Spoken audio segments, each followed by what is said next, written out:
Each week, we're spotlighting different parts of our area. It's called the Community Connection. Tonight, my colleague Josh Sidorowitz is giving us a deeper dive into the history of Oldsmar, and he's joining us live at Eli Olds Park tonight. Hey, Josh. Hey, Court, it's a perfect evening to be out here. You know, this community, it was originally named Eli Olds on the Bay, named after the man who put America on wheels in Oldsmobiles. Ransom Eli Olds, he set his sights on this tiny town at the top of Tampa Bay more than 100 years ago.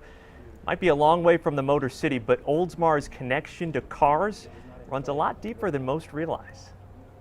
What a wonderful thrill Oldsmobile can be. The cars from the company he created live on in black and white classics like this. Only in an Oldsmobile. But in living color today still stands his biggest idea yet.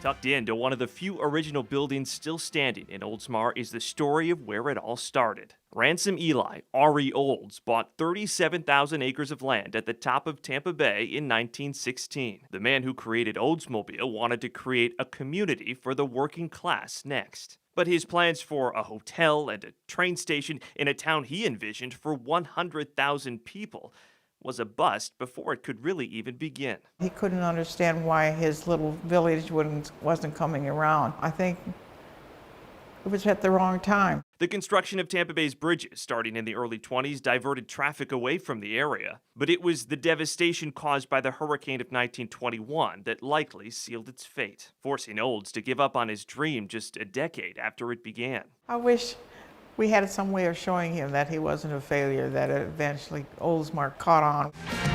Today, his legacy still looms large. From this marker in the park that bears his name to the streets named after the cars from the company he created. The city even maintains a fleet of Oldsmobiles, each significant in their own right. From one of the first cars that Olds ever produced, this 1901 curved dash that sits on permanent display here at Oldsmar City Hall, marking the beginning of an automotive era, to one marking the end. This Oldsmobile was one of the last ever built before the brand was discontinued in 2004. Each a testament to the man who put the Olds in Oldsmar. 75,000 cars drive through Oldsmar every day. We've been trying to bring the attention to drivers on the sign that's founded by Eli Olds, automobile pioneer, to let people know that this is truly a historic city.